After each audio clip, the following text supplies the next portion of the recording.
शिवाय नमस्तुभ्यम। आप सभी पर भोलेनाथ और माँ पार्वती की कृपा सदा बनी रहे। आज सावन सोमवार है।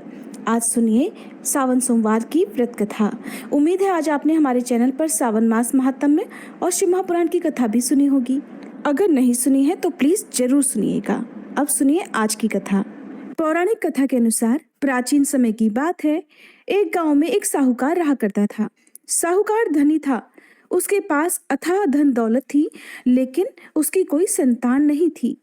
साहूकार भगवान शिव को प्रसन्न करने के लिए सोमवार को व्रत रखा करता था और व्रत के दौरान वह विधि पूर्वक भगवान शिव और देवी पार्वती की पूजा और शाम को प्रदोष काल के समय शिवलिंग पर दीपक भी जलाता था।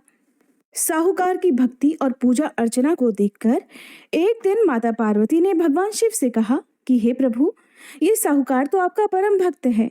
हर सोमवार को विधि विधान से आपकी पूजा करता है। मुझे लगता है कि आपको उसकी मनोकामना अवश्य ही पूर्ण करनी चाहिए।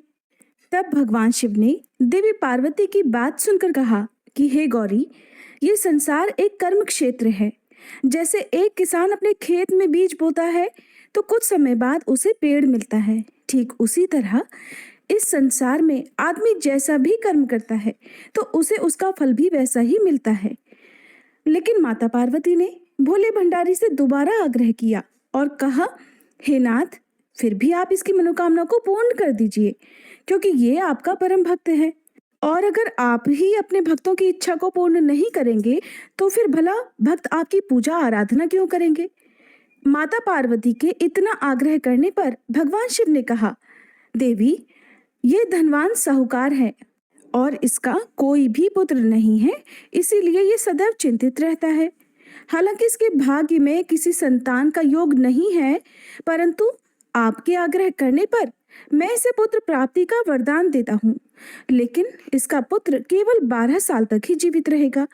मैं इससे ज्यादा कुछ नहीं कर सकता हूँ। फिर एक रात भगवान शिव ने साहूकार को स्वप्न में दर्शन दिए और कहा कि उसे जल्द ही पुत्र की प्राप्ति होगी, लेकिन उसका पुत्र दीर्घायु नहीं बल्कि केवल 12 वर्ष तक ही जीवित रह पाएगा। ये बात सुनकर साहूकार न तो प्रसन्न हुआ और न ही ज्यादा दुखी हुआ। स्वप्न में सब कुछ जानने के बाद भी साहूकार ने पूजा अर्चना जारी रखी और कुछ दिनों बाद साहूकार की पत्नी गर्भवती हो गई और उसने एक सुंदर बालक को जन्म दिया। बालक के जन्म से घर पर हर्षोल्लास का माहौल था, लेकिन साहूकार खुश नहीं था, क्योंकि उसे पता था कि उसके बालक का जीवन केवल 12 वर्ष तक का ही है और उसने किसी को भी ये बात नहीं बताई थी। जब वह बालक 11 वर्ष का हुआ तो साहूकार की पत्नी ने बालक के विवाह की बात साहूकार से कही, लेकिन साहूकार ने इस बात से इनकार कर दिया और उसे शिक्षा के लिए काशी भेज दिया। साहूकार ने बालक के मामा को बुलाया और पैसे देकर उन्हें बालक के साथ काशी जाने का आदेश दिया। साहूकार ने मामा भांजे से कहा कि वह काशी जाते समय रास्ते में यज्ञ कराते हुए और ब्राह्मणों को भोजन कराते हुए जाएं। दोनों मामा भांजे ने ऐसा ही किया। काशी जाते समय जिस रास्ते से मामा भांजे गुजर रहे थे, उसका राजा अपनी पुत्री का विवाह एक ऐसे राजकुमार से करवा रहा था जो काना था। उधर दूल्हे का पिता इस बात से चिंतित था कि अगर दुल्हन पक्ष को पता चल गया तो राजकुमारी विवाह के लिए मना कर देगी। इसलिए उसने जब साहूकार के पुत्र को देखा तो उसने सोचा कि मैं अपने बालक के स्थान पर तोरण के समय इस बालक को बिठा दूंगा और दुल्हन के पक्ष वालों को पता भी नहीं चलेगा। दूल्हे के पिता ने साहूकार के पुत्र को इस बात के लिए तैयार किया और वह बालक तैयार हो गया। इस तरह उस बालक ने दूल्हे के कपड़े पहन लिए और घोड़ी पर चढ़कर तोरण की रस्म को पूरा किया।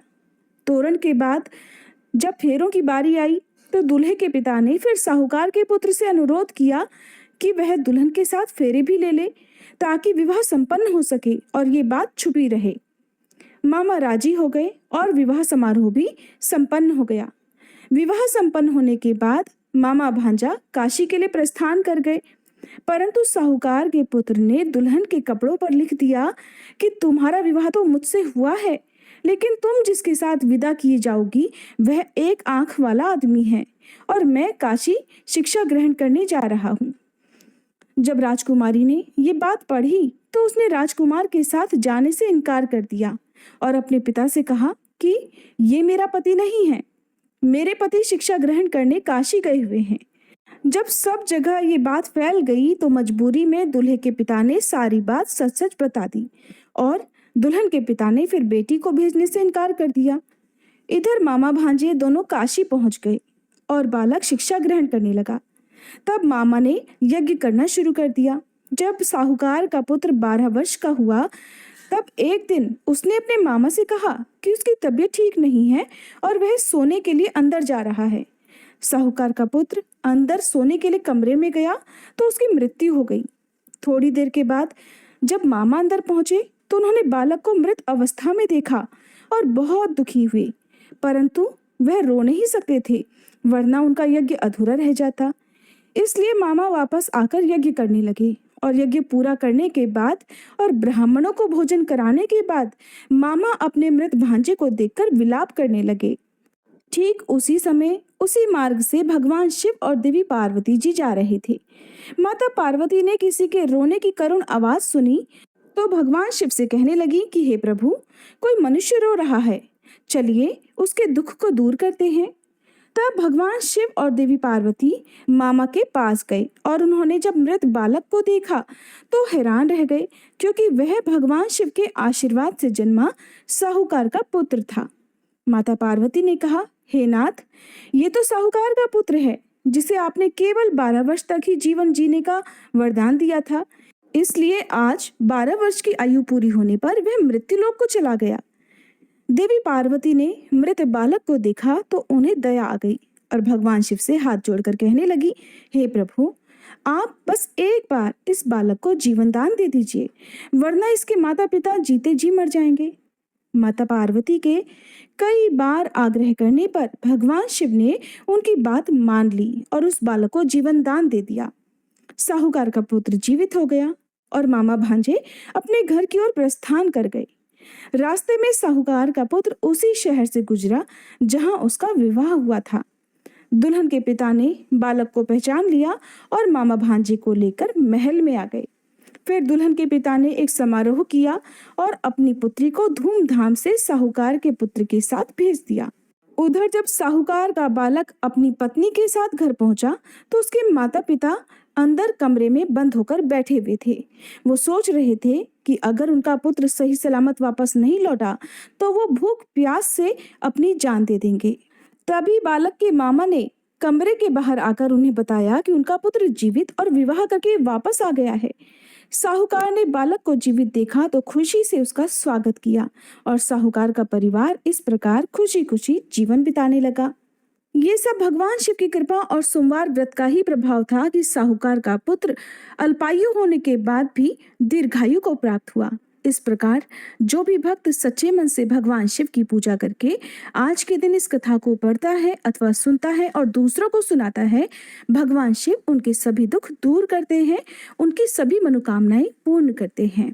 कथा समाप्त। भोले शंकर भगवान की जय, माता गौरा की जय। अगर आपको वीडियो अच्छी लगी हो तो प्लीज़ लाइक करना मत भूलिएगा।